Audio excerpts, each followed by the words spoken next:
আজকে আমি কমন টিউমারগুলি সম্পর্কে কথা বলবো।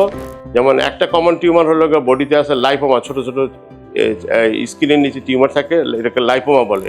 লাইপোমার বৈশিষ্ট্য হলো কি, এটা সাধারণত ক্যান্সারের টার্ন নেয় না, কিন্তু এটা বড় আস্তে শরীরে বিভিন্ন জায়গায় হতে পারে। একটা না কেটে নেওয়ার পরও আবার আরেক জায়গায় হতে পারে, এবং এটার ইফেক্ট হলে নার্ভের উপরে বা ইসের উপরে প্রেশার পড়লে এটা ব্যথা হতে পারে, বা বড় হলে ছোট থাকতে অবস্থাতে কাটলে অল্প জায়গায় তাদের কেটে ফেলা যায়, ওইখানে হয় না, কিন্তু অন্য জায়গায় হতে পারে।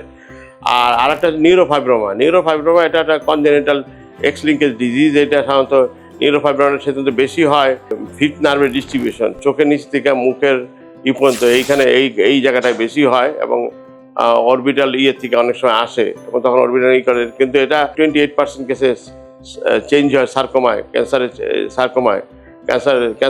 সার্কোমা আর একটা ফর্ম, সেটা ফর্মেশন চেঞ্জ হয়। এই সাধারণত অপারেশন আগে করতে হয়, এবং একবার করলে পরে আবারও হতে পারে।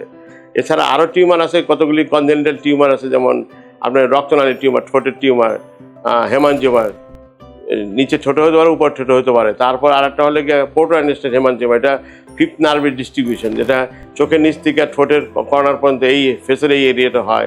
আরেকটা হয় অটাস নিভাস, ব্লু কালার থাকে, এটা সাধারণত যায় না, এটা ম্যালিগনেন্সিতে টার্ন নেয় না, কিন্তু এটা বার্থ ডিফেক্টের মতো, কনজেনিটাল বার্থ ডিফেক্টের মতো থাকে। এটা হলে গিয়া হালকা ধরনের হলে প্রথম দিকে যদি চিকিৎসা করা হয় ডায়াস ট্রিটমেন্ট অথবা লেজার দিয়ে, আর না হলে খুব বেশি ঠিক হলে আপনি এটা ফেলে দিয়ে চামড়া লাগানো। আর তারপর ফিফথ নার্ভে বললাম যে হেমানজিওমা হতে পারে।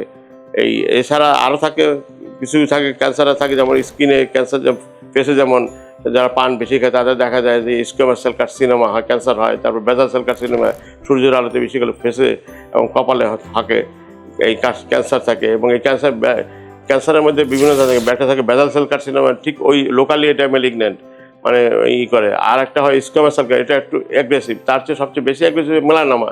তাহলে মেলানোমা হলে ওয়াইড এক্সিশন করতে হয়, এবং করে আপনার ওয়াইড এক্সিশন করে তারপর ট্রিটমেন্ট করতে হয়, কারণ এটা নাহলে ছড়ায় যায় শরীর অন্য জায়গায়।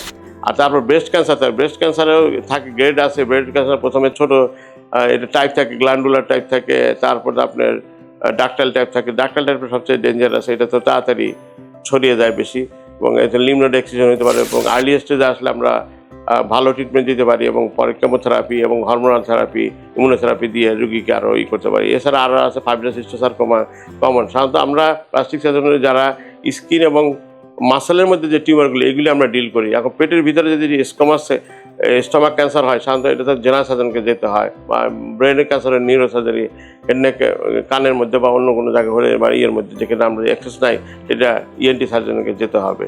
ক্যান্সার যদি প্রাথমিকভাবে ডাক্তারের কাছে আসেন, তাহলে চিকিৎসা করা ইজি হয়ে যায়, এবং আউটকাম রেজাল্টও ভালো হয়।